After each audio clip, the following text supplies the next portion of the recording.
Seja muito bem-vindo à sociedade, a este canal, a este perfil. Aproveita, já segue, dá like, aperta sininho, dá essa moral aí, porque quanto mais pessoas receberem esse conteúdo, mais pessoas também evitarão de acontecer a mesma coisa que aconteceu com a Janja. E agora, para a gente começar a explorar, a explanar na realidade o que aconteceu com a Janja, imaginem o seguinte: a gente precisa entender uma coisa muito simples, que as pessoas demoram a entender a respeito de comunicação. Você comunica conforme as suas experiências. O que significa isso, Fran? Vem comigo, bora lá.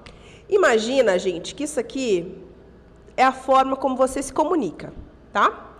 Isso aqui são a sua vida, tá? Então, são suas experiências, sua criação, é a forma como você vivenciou as coisas, os traumas, as experiências de vida que você teve, o repertório de vida que você teve, como você assimilou esse repertório, de forma positiva, negativa, algumas coisas não tão positivas. Então, imaginem que isso aqui nada mais é que a forma como você expressa isso aqui tudo, tá? Então, não dá para você expressar coisas que não estão aqui dentro, que não fazem parte do teu repertório de vida, tá?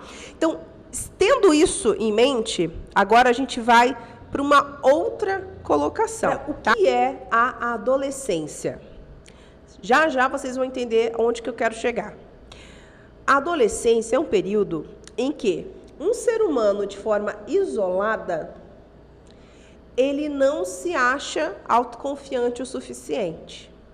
Mas quando esse adolescente ele está em bando, ele faz as coisas mais absurdas do mundo. Por quê?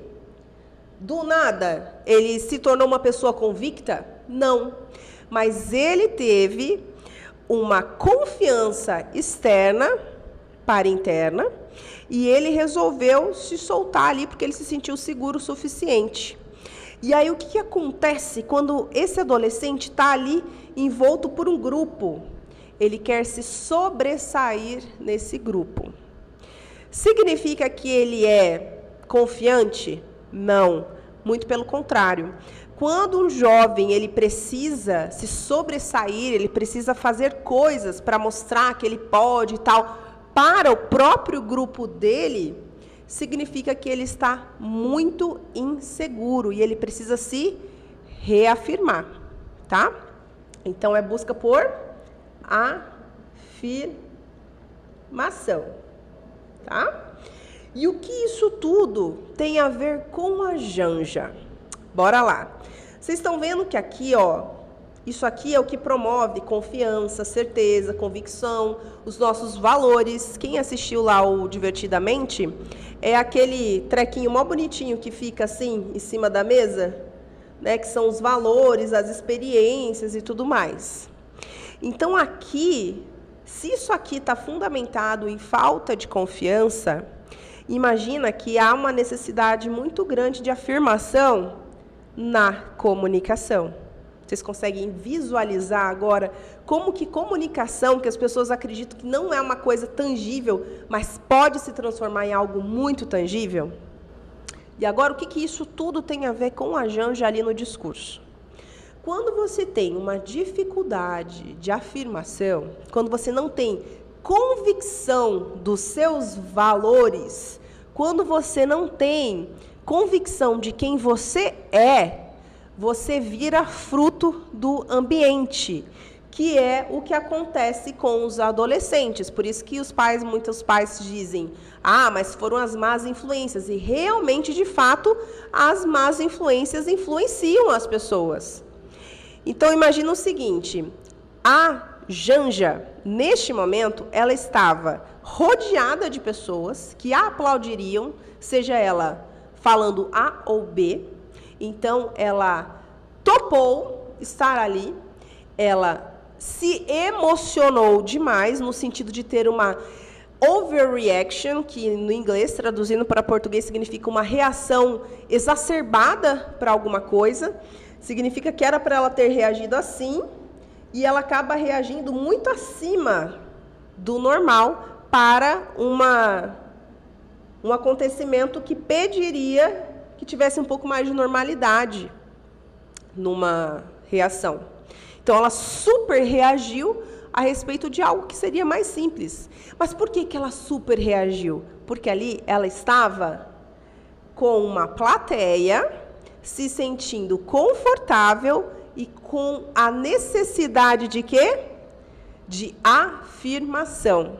É nesse momento que o adolescente faz aquelas burradas, come cocô, se joga do penhasco, faz aquela brincadeira da morte, lá do sufocamento, aquelas asneiras absurdas que só os adolescentes conseguem fazer. Trazendo aqui para o caso da Janja, foi exatamente a mesma coisa. Ela inflou a questão emocional dela, ela necessitava de autoafirmação naquele momento e ela simplesmente não hesitou na hora de dar para a plateia o que ela queria, que era xingar, falar mal a respeito de uma pessoa que, inclusive, não tinha absolutamente nada a ver com aquele cenário. Então, veja, o quanto que as emoções, a ansiedade, ela te castra, ela consegue te boicotar num momento tão decisivo, né? E a gente, assim, eu não vou nem entrar em méritos aqui, gente, de que uma pessoa que representa 210 milhões de pessoas, ela deveria ter essa parte emocional extremamente treinada, extremamente consolidada. E mais do que isso, ela deveria ter princípios um pouco mais sofisticados, no sentido de estar muito bem estabelecidos. Então, vemos, através da comunicação de uma pessoa, o quanto que ela é insegura e o quanto que ela representa um risco até mesmo quando a gente está falando de um cargo público, porque ela não está falando por ela, ela fala por uma nação. E agora eu quero saber a sua opinião a respeito disso, o que você já passou com relação à tua ansiedade, que não te deixou ser natural, que não te deixou ser 100% ou às vezes dar o melhor que tinha dentro de você, acabou colocando os pés pelas mãos ali na hora H, saiu aquela palavra que não era para sair, mas por quê? Porque faltou o gerenciamento das suas emoções. Compartilha comigo aqui quando isso aconteceu, o que você achou também dessa análise. Um grande beijo e até a próxima polêmica.